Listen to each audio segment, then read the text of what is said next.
Welcome to my podcast, Chaotic Harmony. I am your host, Angela Schultz, and I have a confession to make. I have published a few episodes now, and I think it's about time I come clean with y'all. Now, it's a bit embarrassing, but here it goes.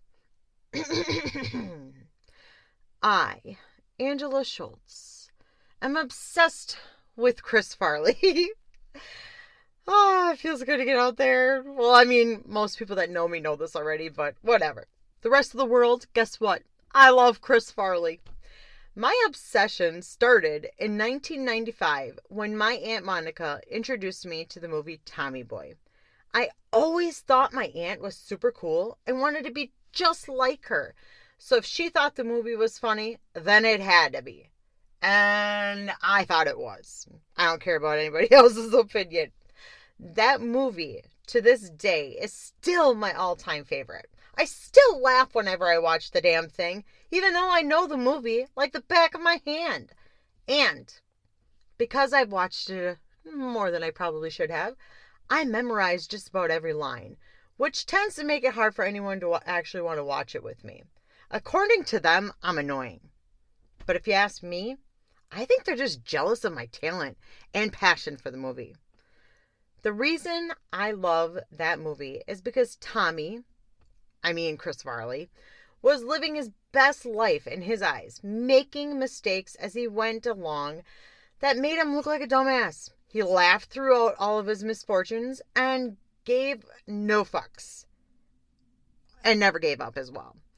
He went with whatever life threw at him. And occasionally, he even had a few fun facts. And those are my favorites. For example, M&M's. They have a thin candy shell. Surprised you didn't know that. I started saying I'm blonde and Polish in high school when I made an ass of myself in front of anyone. That was the only way I could explain any of my embarrassing moments. I am known to do things without thinking anything through. More like not thinking at all. I say things I probably shouldn't with my not so quiet voice, completely forgetting where I am and who is around me. With all that being said, I really could be a female version of Tommy Boy without any effort. I'm an all-natural baby. If you ask my husband why he thinks I'm like Chris Farley, he will tell you something completely different. Just look at her senior picture, he will say. He even told me that he would have never dated me or laid me while I was in high school. Probably why I never got laid. But here my husband is, married to me and living his best life, baby. Joke's on him. Here's what I think. I have more than enough stories to share with y'all that will support my theory as to why I may possibly be the female version of Tommy Boy. I thought this would be a great time to share a few of my favorite, shall I say, Tommy Boy moments from my high school days. In social studies class one day, I was talking to my classmates in my pod about how much I was craving a cigarette. I had been a smoker for roughly about 3 years, and at that time, and that class just literally made me want to smoke. And to be completely honest, most classes did. I didn't want to be there. Some of the students in that class were too much for me. The teacher was constantly on my ass about my talking. I mean, I get it. It's her job. I know. But the assignments sucked and, whatever else. I was always craving a good old cigarette break. Paul, a guy friend of mine at the time, understood the assignment. He quickly whipped out some nicotine chewing gum from his pocket and handed one to me and to my other guy friend Kyle before popping one into his own mouth. I had never tried the gum, but hey, if it's going to help me get that nicotine fix, then let's get her done. As soon as that nicotine gum hit my mouth, I began chewing that shit like it was juicy fruit bubblegum. Then, holy Schnikes! A weird tingling sensation started flowing throughout my entire body.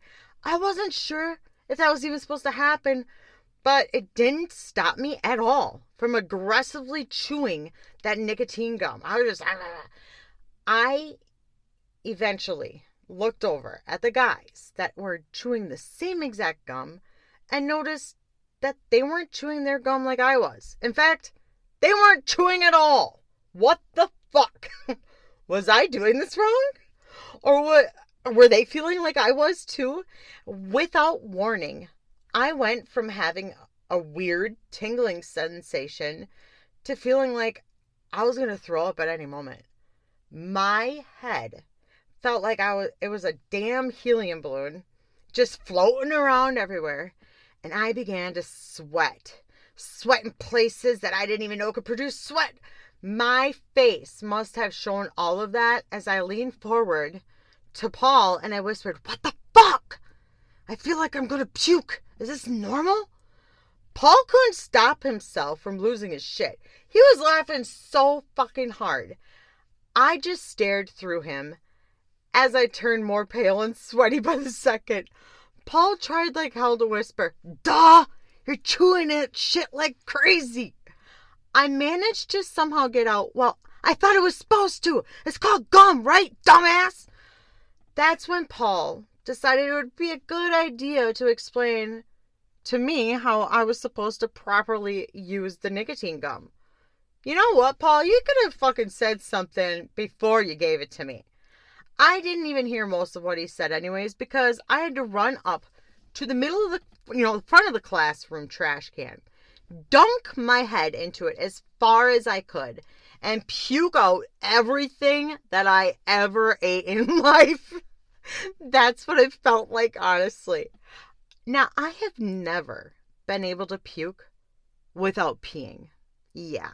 Gross, right? Well, so I was not only puking my guts out in front of a very large, very full classroom, I was also having piss just running down both of my legs.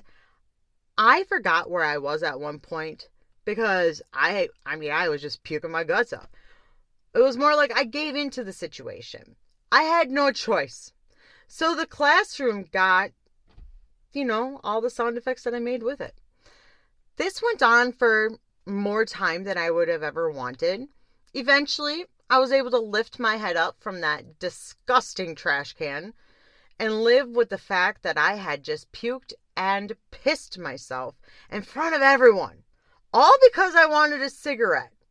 Now, that teacher that made me want to have that smoke break was right by my side, nicely escorting me out of classroom with whatever dignity I had left. It really felt like nothing. I ended up going home after that, and I didn't want to ever go back. Who would want to? Especially to that class. I managed to convince my mom I had the flu or something, and I was able to stay home for a couple more days. I also managed to never speak of wanting a cigarette in front of the guys again, and that is a fact. Band was a huge part of my high school experience. It was where most of my friends were. It was where I felt the safest. It was where I felt like I belonged. Listen, I'm not ashamed to admit to y'all that I was a band nerd. Band was not just a class for me. It was my family. And for the most part, they accepted me for who I was without hesitation, even when I pulled a Tommy or two. Solo ensemble is an event where band students perform a musical piece in front of an audience and a judge. Now that doesn't sound intimidating. And then after the performance is completed, the students receive feedback on their performance, and they even get a rating from the judge. All of this is done in front of an audience. No pressure. If performance is done well, there's an opportunity to even advance to the State Solo Ensemble Festival. This didn't sound like my cup of tea at all. However, I signed up for one solo and one ensemble with my other trumpet players. When I was given the choice of music from my band director for my solo, I immediately regretted signing up. My face must have told him that, and all I was feeling, because he turned into a motivational speaker and reminded me that he chose the music because he knew I could do it. I just needed to practice and have patience with myself and with the process and believe in myself. So I practiced. I practiced at school. I practiced in my room. I practiced in the hayfield like my mother told me to do when she was annoyed with me. I even practiced while I sat in our willow tree. I knew my solo and my ensemble like the back of my hand as well. The big day came and all of my hard work was going to pay off. I felt ready, but I also felt extremely nervous. My solo was the first thing I needed to perform. I wanted to see what the judge was like and thought I would head in that direction and, see how he was kind of with the other performers, how he rated them, what he said, and so on. As I made my way down the long, never-ending hallway, I started to get nauseous. The reality of standing in front of an audience and a judge kicked in. I began panicking a bit. Okay. More than a bit. My grandma was there along with my mother, and they were trying to calm me down, reminding me of the hours I spent practicing and how great I sounded at home. Their talks were, very much appreciated. I loved it, but their talks didn't help the fact that my mouth had very quickly gone dry. I ran to the bubbler and drank as much water as I possibly could. But honey, no amount of water was going to fix what was happening. As my grandma, my mother, and my best friend Leela entered the room that I was going to be performing in, I ran to the bathroom to get my shit straight. Well, at least try. That's when I saw my face in the mirror and knew I was fucking done. I looked like I had rabies. The cotton mouth was so bad, it was like foaming and forming white residue all around my mouth. Why didn't anyone that loved me at that time say anything? I would have went in there with that. Yeah. I cleaned my mouth off, tried getting more water into my system, and reminded myself that I'd known my solo like the back of my hand. I was ready to get this done and over with. So I got myself into that room, just in time to sit down and watch one other student perform. The judge was a bit harsh, to be honest. I thought that the student was a little shaky and skipping notes here and there, but he wasn't bad. And then I heard, Angela Masti, you are up next. Fuck. My grandma whispered, good luck, as I slid onto my seat and slowly walked up to the center of the room. The piano started for my solo, and I lifted my trumpet up to my lips to begin the solo that I had practiced and knew so well. I played my first note, and my ears didn't hear anything besides the piano and the air that was blowing out of my trumpet. What the actual fuck? I worked so hard for this. I wasn't going to give up. So I pressed the keys down for each note that I was supposed to be playing, and I blew into the trumpet like I did any other day, hoping that at least one fucking note would come out. My face was flushed. My hands were shaking. My knees were buckling, and tears, like so many tears, were streaming down my cheeks. That was the only performance they all got from me for the entire 2-minute solo. Well, besides hearing the air blow out of my trumpet to the beat of the piano. I wanted to run out of that room when the first note was played, or not played, I should say. I wanted to run out of the room when I looked up from my music sheet and saw nothing but pity written all over everyone else's face, but I didn't. I felt like I had already made an ass of myself, so why not try to get one note in and show the judge that I do know how to play the trumpet. I was just very nervous, and when the piano stopped, I slowly placed my trumpet close to my right side, tried to gather myself as much as I could in front of all these people, and I looked up to make eye contact with the judge. I was ready to tell him I didn't want to be judged for what I just did. I already judged myself. I just wanted him to know that I did know my solo well. And that I practiced so much to the point that my mom told me to go play in a field. And that I wasn't sure why my mouth was so freaking dry. I was ready to admit to the judge in front of everyone that I wish I would have quit the second I realized a note wasn't coming out. But the judge didn't give me an opportunity to say any of that or do anything. He clapped. I was confused. Why is this fucker clapping? I have tears. I still probably look like I have rabies. Why is he clapping? Everyone else is just silent. He's clapping all by himself. Especially after what I had heard from, him judging the last student. I honestly thought he was mocking me. Oh my God. Instead, the judge, after he was done clapping, sat down and gave me a speech about the strength it took me to not give up. How he was amazed that I was standing tall through it all, even when it was hard. I wasn't standing tall. He told me that I shouldn't be embarrassed with what I just happened because I showed courage. Are you kidding me? I showed everyone that I couldn't play my instrument. He proceeded to give me the highest rank, which meant I was actually able to go to the state competition. Oh, geez, thanks. But if I wanted a kiss, I would have called my mother. All that judge did was set me up for more embarrassment. When everyone and their dog heard what happened, or didn't happen, I should say, I was the butt of all jokes. Yeah, not cool. Being a part of the band also gave me the opportunity to travel. That was my favorite part. Every year, our band went somewhere different and marched in a parade or hosted a concert, but it was all of that. My sophomore year trip was to Colorado, and I was so fucking excited. I felt like Jojo the Indian circus boy until I met Mo. Yeah. During some of our free time in Colorado, my friends and I signed up to go horseback riding. As we stood in line, waiting for the trail guide to assign a horse to us, I started noticing a pattern. The trail guide would study each new rider's body from head to toe, then yell out which horse he thought was best.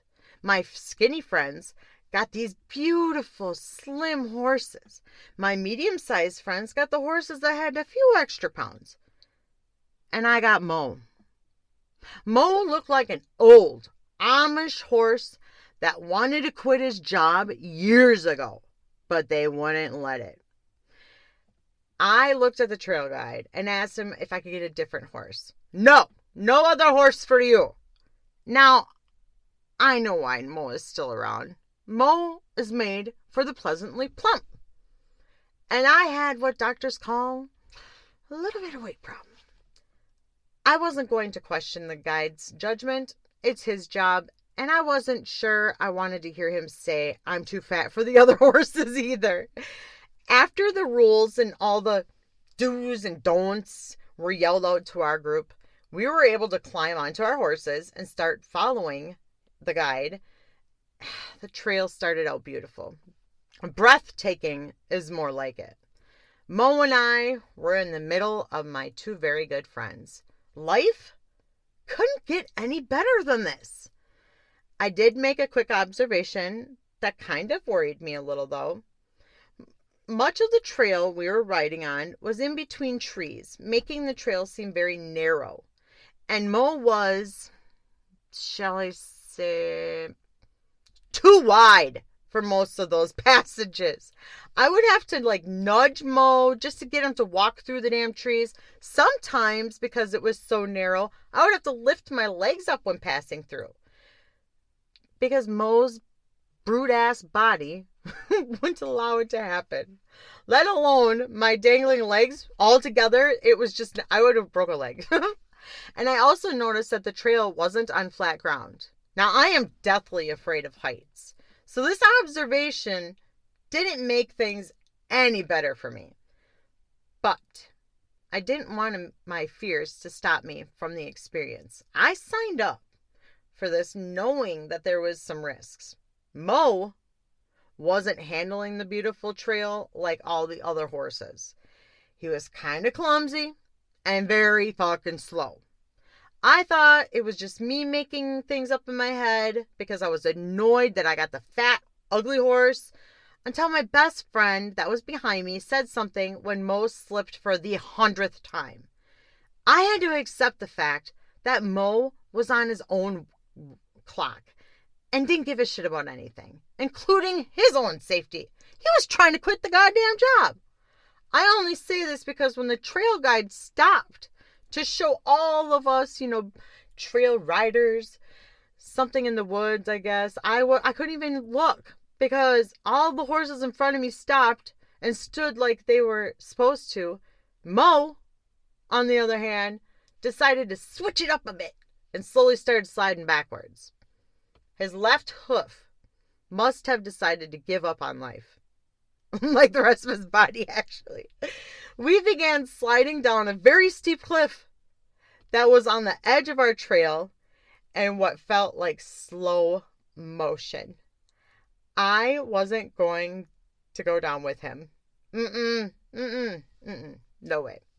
I immediately kicked the back of my heels into Mo's side and yelled out to him, hoping he would take the hint. He must have read my signal wrong, because his stubborn ass just kept getting closer and closer to the edge. That beautiful scenery that surrounded us was now going to be a place where a wooden cross stood with the saying, R.I.P. Mo and Angie. Yeah. So I kept shoving my back heels into him, all while my life, flashed in front of my eyes. I didn't want to go down like this. I started crying for help. My best friend Leela, that was behind Mo and I, on her majestic looking fucking horse, thought it was a good time to let me know she loved me and promised she'd tell my parents that I loved them. She was crying more than I was. That did not help my situation at all. Time? Yeah, it kind of seemed to stand still as I felt Mo's back and get lower with every microsecond that went by. I was ready to surrender to the situation due to the fact that Mo had the same characteristics as me. No amount of yelling and shoving was going to solve anything. Mo was like me. Not only was he brute, not only was he slow, not only was he ugly, but he was also too goddamn stubborn. And only did things his way. Nudge Mo with your heels real hard and give him a good snap with the reins, yelled the trail guide from a distance. He obviously didn't see the struggle the entire time. I did! I yelled back in frustration. He started making his way towards me as he yelled out more instructions. I yelled, I did that too! My friend Leela continued on with her, I'm gonna miss you. And I hate Mo. All I could do at this point was question the universe. Why did it seem like I had some curse on me? This kind of stuff doesn't seem to happen to anyone else I know. Why is it always me? My head was buried so far into my own head that I didn't notice the trail rider as he made his way to Mo and I. In fact, I didn't notice anything around me until Mo leaped forward, jolting my body forward along with him. His whole body was back onto the trail. He made sure to let us all know he was frustrated. Mo was frustrated. He blew out some hot air out of his nostrils as if he were saying, fine, I'll stop fucking around. I'm not sure what a heart attack truly feels like. However, Mo gave me some pretty good insight during that whole ordeal. Once we finished that trail and got back to the main horse barn, I was fucking excited. I said goodbye to Mo and let him know that he was like the last horse I was ever going to ride. He gave me a little side eye, so I'm only taking that as whatever, lady. And we went our separate ways, never to see each other again. And now that I'm way older, I'm sure he's dead, so R.I.P. Mo. like most high school students, I wanted to buy things my parents couldn't or wouldn't. Some of my friends worked at the local Taco Bell and Hot Stuff that was connected to a gas station. They made sure, they kind of made it sound like work was more fun than anything. Well, sign me up. I need money. Making money while spending time with my friends sounded like a dream.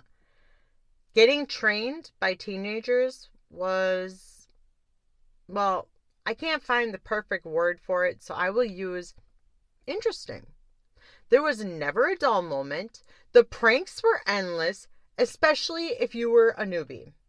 My first initiation prank happened on my very first day. Yep.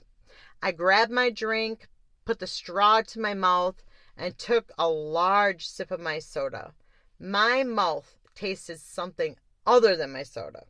My throat was immediately on fire, and I didn't understand what the hell was going on.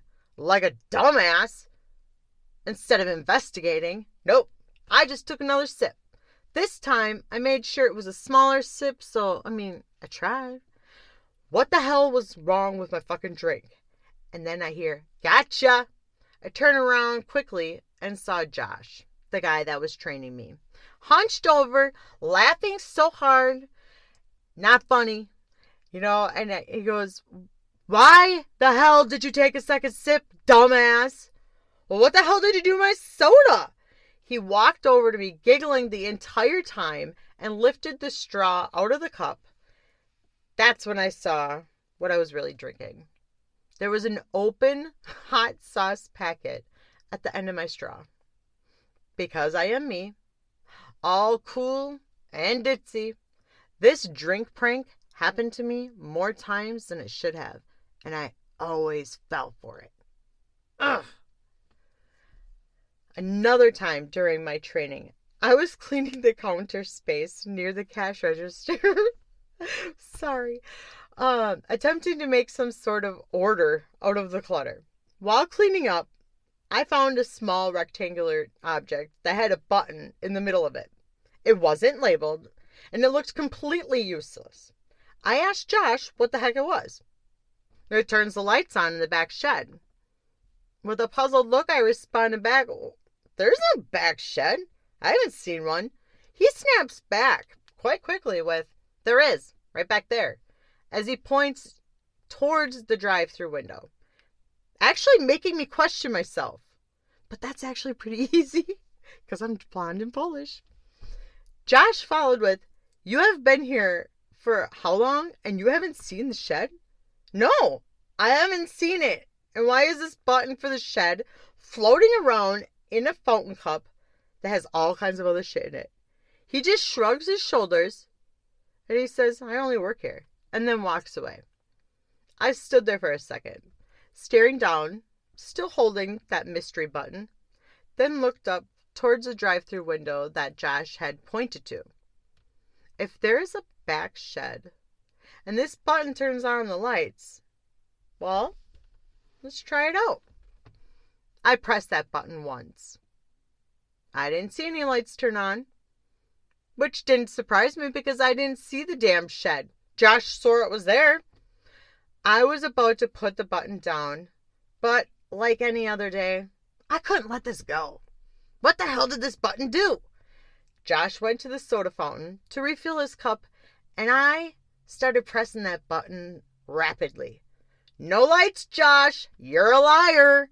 He turned around and saw my finger that was still rapidly pressing the button. His whole body froze in time for a few seconds, then snapped out of it as he yelled, you better go! You better run! Cops are coming now, dumbass! What? Run! You fucked up! I ran for it. I didn't even know what I was running from, but I ran. And I hid in what I thought would be the best place to hide. The freezer. No one's going to find me there. I even moved the racks of frozen dough for the pizza and hid myself as best as I could. Why are the cops coming? What the hell did I do? What was that I just fucking pressed? This cops very quickly showed up, and I thought we were in trouble. Josh knew what the button was for. The lights, he kept telling me, would turn on were cop lights. He never thought I would actually press that button. So he messed around with me. After Josh and I had a meeting with the cops and the supervisor, Karen, making sure we knew how serious the situation was and why we shouldn't press the button when there's no emergency and blah, blah, blah. The button was not only labeled properly, but it was placed in a proper spot, not inside of a fountain cup with everything else. Josh also realized I was more gullible than he thought, so he had to watch what he told me. Working the drive-thru was my all-time favorite. I got to wear a not-so-flattering headset, listen to people try to order. I loved hearing the customers talk when they thought that we weren't listening. It was kind of cool because you could hear fighting and bickering between couples. It was amazing. And I actually felt important with the whole job because I was opening the window and handling the money and the food. Our headsets had 2 buttons on them. One was for the drive-thru speaker, and there was another headset also that someone else wore, so they could hear whatever I heard.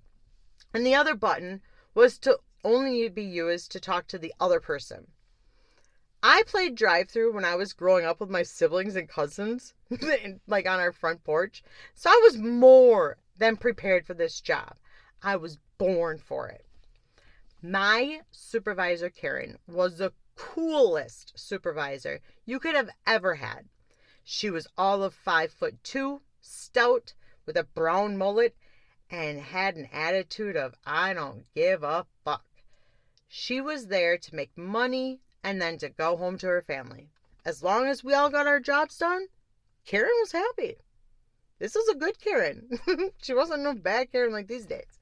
She even allowed us to have smoke breaks, even if we were minors, which made us love her even more. Looking back at it now, though, I'm not sure how she survived all of us. We fucked with her more than we should have. But it was Karen, and she was cool with it, I think. One night, I was put on drive-thru as the main headset, and my coworker, Teresa, was on the other headset. Karen was acting kind of bitchy that night, and it seemed like she was kind of taking something out on us. I wasn't really sure. Didn't ask her. Didn't care. At that point, she was being a Karen. I didn't know what was really going on, and yeah, we weren't asking. But I did manage to ask her for a smoke break. A few hours after I was into my shift, she just looked at me and she said no. And she was all pissy about it. To make matters worse, she made sure to waddle off, mumbling something under her breath that I couldn't make out. And made sure I saw her walk outside with an unlit cigarette in between her fingers. That bitch. I pressed that drive-thru button down and started ranting to Teresa, who was on the other headset. What a bitch.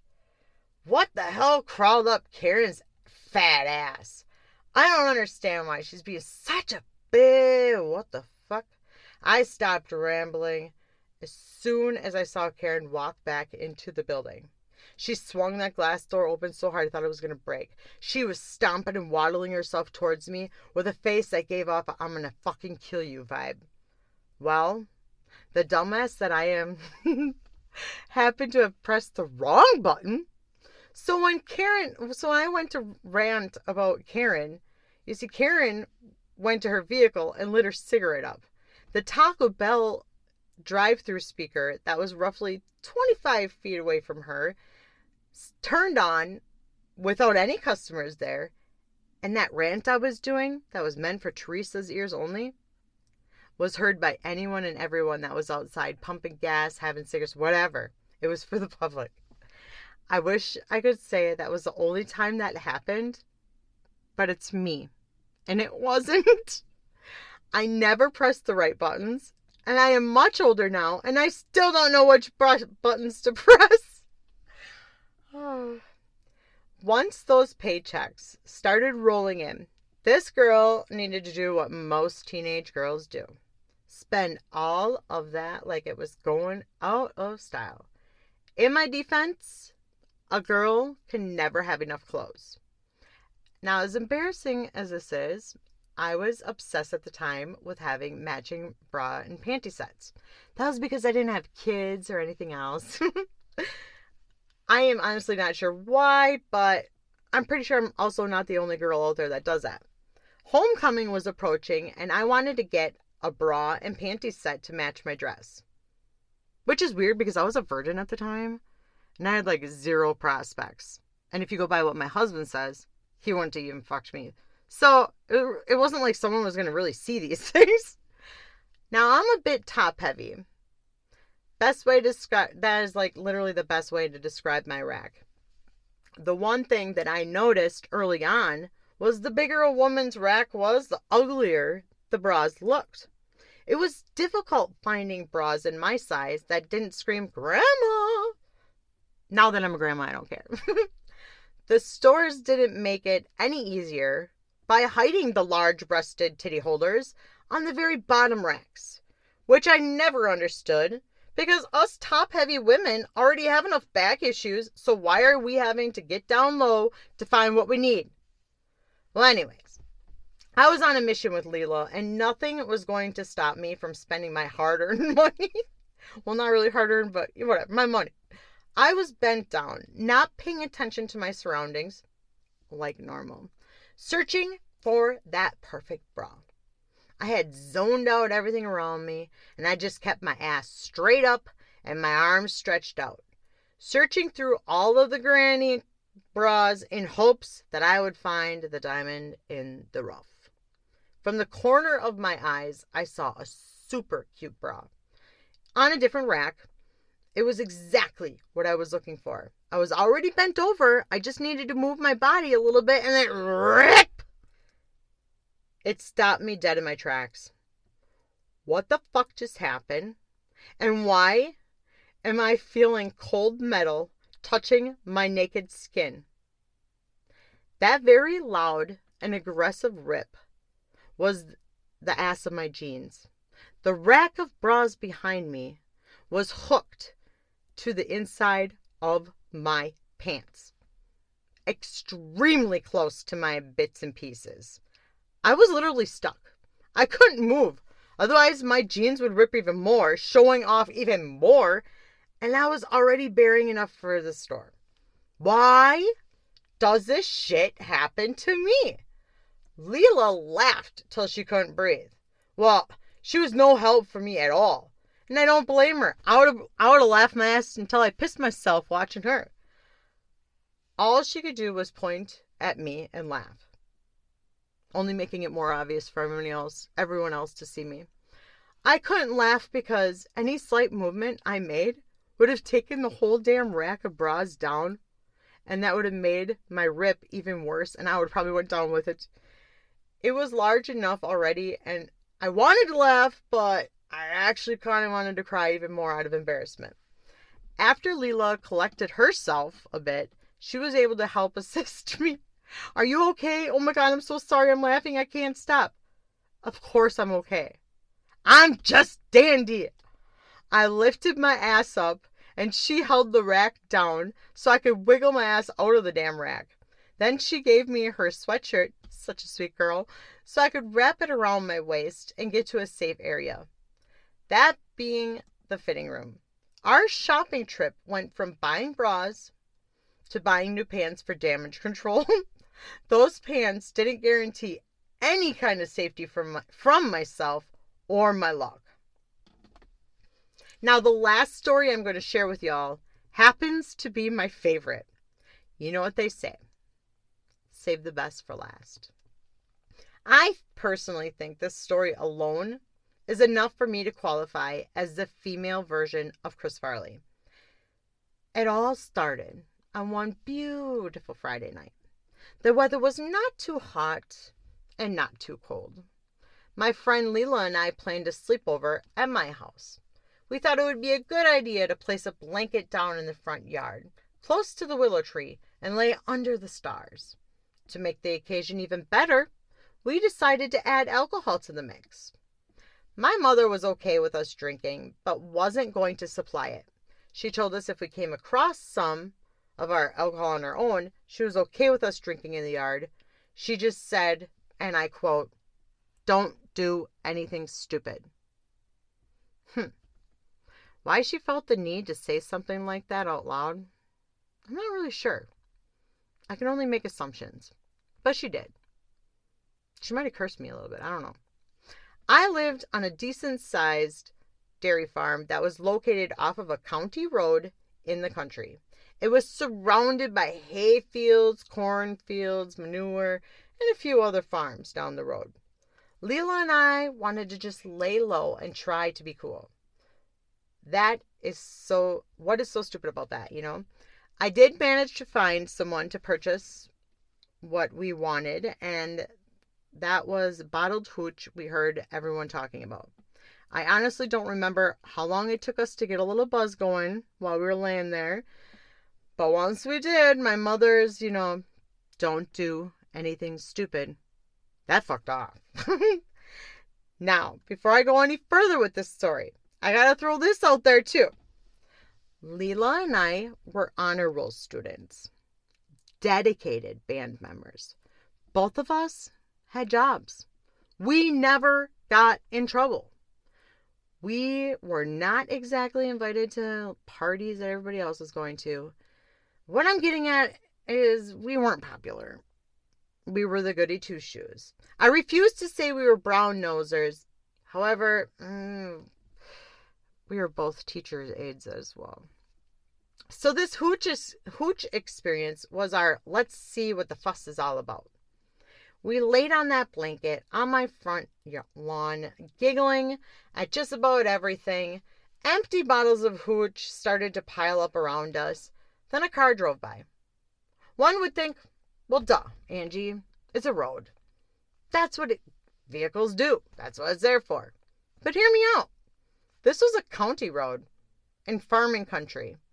The main traffic I mainly saw was farming equipment and a few vehicles here and there. And that was mainly during the daylight. It wasn't a busy road, ever. And 99% of the traffic was from people my parents knew. One of us ladies had a light bulb moment when that vehicle passed by. Why not make the night even more fun by mooning our ass, mooning the next vehicle that drives by? I can safely assume that was the hooch talking. Seconds later, another set of headlights appeared, which was weird. Without hesitation, Leela and I both sprung up from that blanket, still managing to hold our drinks, ran towards the ditch. And as those headlights got closer, we got ourselves prepared.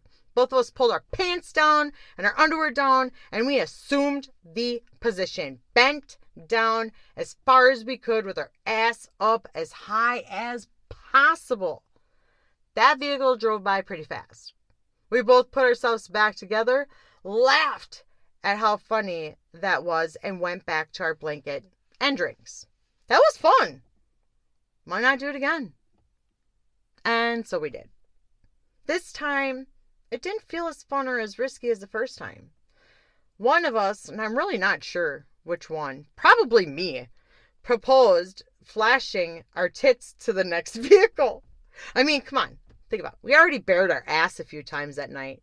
So it only made sense to kick it up a notch, right? That's my logic. We just needed to wait for the next vehicle.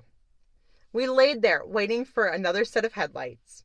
And the longer that we waited, the more we drank and talked about how hilarious our new idea was. Hope they don't crash because they see us. Then headlights appear. We couldn't get up fast enough. Leela and I ran to that ditch, getting as close as we could to the road, and grabbed the bottom of our shirts with both hands, trying like hell to not spill our drinks in the meantime, and bared our very naked breast towards the headlights. I had my shirt stretched up as far as I possibly could.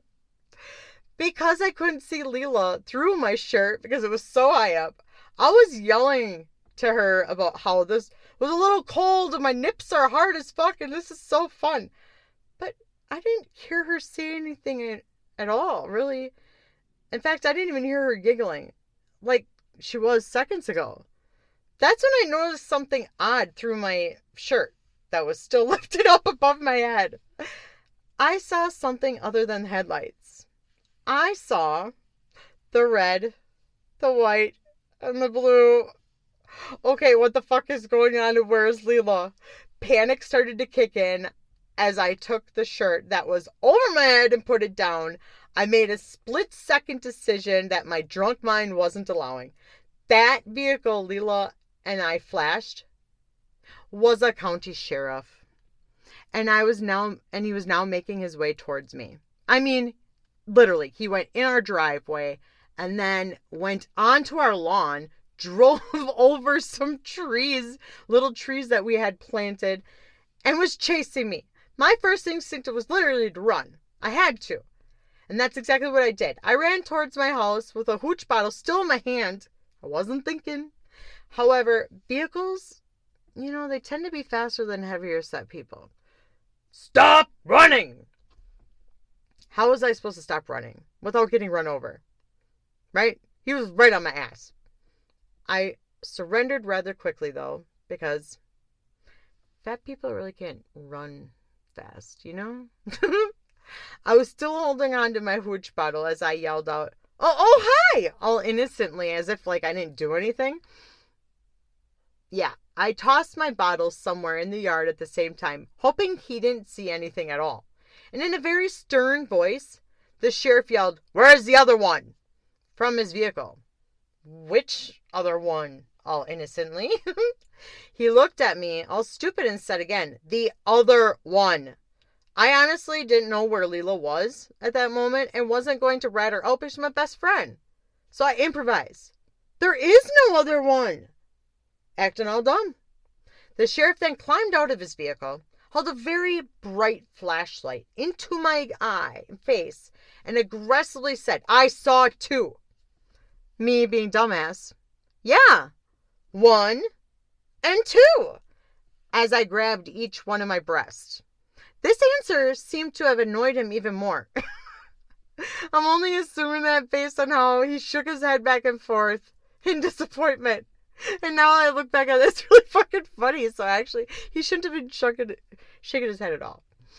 He took his large flashlight and did a quick scan of the front yard and stopped when the light hit our blanket and pile of empty hooch bottles. That's when I felt like I was caught. Not any other time, but that's what I felt like. "You been drinking?" As soon as my mouth opened up to answer him, a loud, very loud thump came from the willow tree, followed with a, "Oh, whoops!" The flashlight quickly went from the blanket and found Leela standing there under my willow tree, all awkwardly. "Oh, hello, officer." "You been drinking?" "No," as she threw her hooch bottle towards the tree and made her way to the officer. He didn't seem to buy our story, believe it or not, and ordered the both of us girls to sit in the back of his patrol SUV. This was the first time either of us girls did anything that was on the risky side. Sitting in the back of a sheriff's SUV was intimidating. Still probably is. "Oh my God, he is so hot," Leela says. "I know. Oh my God. If we were his age, we could, well, Leela says, "He is so hot. I hope he doesn't call my mom." We both then started laughing hysterically. The driver's side door opens and the officer climbs in and it slams shut. We tried to stop our laughing. We really did. And he looks at me and asks me, are your parents home? Do they know you're drinking? Do they know what you both are just doing? I said, well, my mom said we could drink, but she also said not to do anything stupid. I'm going to be giving you both a breathalyzer, and then I will be waking up your mom. Leela and I looked at each other like we both had just seen a ghost. We held each other's hands for support while the sheriff came around my side first. My door opened up, and all I could see when he opened that door was the hot sheriff's upper chest. His head was cut off because I couldn't see that from the door. All the way down to his knees. I couldn't even see his feet. It was chest all the way down to, his knees. He never once tried to bend down and like to explain it to us with his face. He just stood there all weird, holding the breathalyzer. Instead of holding the breathalyzer like he was supposed to, he ended up putting it directly in front of his crotch and said, "Now blow. Blow as hard as you can." I was like, Lila's already geeking out. I'm like, I lean my body closer to the sheriff as I put my mouth around the end of the breathalyzer, and just as I went to blow, I realized why Lila was laughing so hard. It looked like I was going to be giving this very hot sheriff a fucking blowjob. And I have never given a blowjob before at that time. Am I going to fail this? That's all I could think about. Angela, blow, blow, blow. I wrapped my lips around the damn thing, and as I went to blow, I started laughing. He was even holding it like it was his dick. I'm not even joking. You need to blow. Yeah, I get it. Okay, I get it. Then blew into it like he was going to have the best goddamn time of his life. Yep, you're intoxicated. Slammed my door shut and walked around to Lila's door. I squeezed her hand and said, "Good luck blowing him." We thought that was funny too, but the sheriff told us it wasn't funny. Same thing I told Angela, blow hard into this. Lila was a champ. She blew on that thing with everything she had. And then asked, "Did I pass?" "Yes, you're intoxicated as well. Angela, I need to wake your parents up and talk to them." Before I could say anything, he slammed Lila's door shut, leaving us back in his patrol car. Oh my God, that was so hard to do. I thought I was sucking his dick. He is hot though, so I mean, like, it wouldn't have been a bad thing, is what I told Lila. Oh my God, I know he is fine as hell. I had a hard time too. Wait, you think he's gonna call my mom? Or send her a fine? I'm not sure, Lila. My mom is gonna be pissed though. Well, maybe not because he's good looking. Well, Lila goes, I have savings, so I'm gonna just ask if I can write him a check. Then my mom won't find out. Me? Yeah, that's a great idea. Oh my God, I can't get over how hot he is. The sheriff had already started talking to my mom at the front door, and all we could do was try to read my mom's body language as we're doing all this nonsense talking. I wasn't sure what was going to happen. I was just thankful my best friend was with me during this difficult time. Damn, his ass even looks amazing. You know, a man in uniform. Lila, this vehicle is badass too. Wait, what is that? Oh my God, Lila, it's blinking red. It's recording us. Shit. Lila goes, we are honor roll girls. We never get in trouble. We play in the high school band. We're good girls. And I'm just like, shit, we're screwed. Lila goes, I'll just write him a check. We're being recorded, dumbass. Well, I'm drunk. I'm sorry. Shit, he's coming back. Damn, he's hot, is what I could get out. We both then start giggling and nervously as he opens the door and climbs back in. He turned his body towards us and gave us a speech. The speech was about the what ifs, the why we shouldn't. The biggest was how he became a sheriff in our county to make a difference in someone's life. And never in a million years did he think his first night as a sheriff he would be in my yard because of what he saw. He told us that we were getting a warning and he was going to be driving back through later and better not see us doing anything stupid again. So, will you be calling my mom? Lila says after the whole speech. Of course, but I will tell her you just got a warning. Lila, still, well, I could just pay you to not call her. That's not how it works, and you are being recorded. I knew it! I'm like, shit! Oh, man. I wish I could hear that recording. The both of us were taken out of the vehicle and we stood there like statues as he drove out of our driveway. Leela and I were not prepared the following morning at school or at work. It seemed like the entire town knew that we flashed the county sheriff. It was embarrassing for probably the first couple of times someone said something about it. Then I just rolled with it.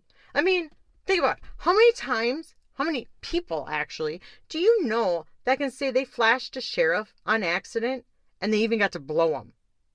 Not many around these parts.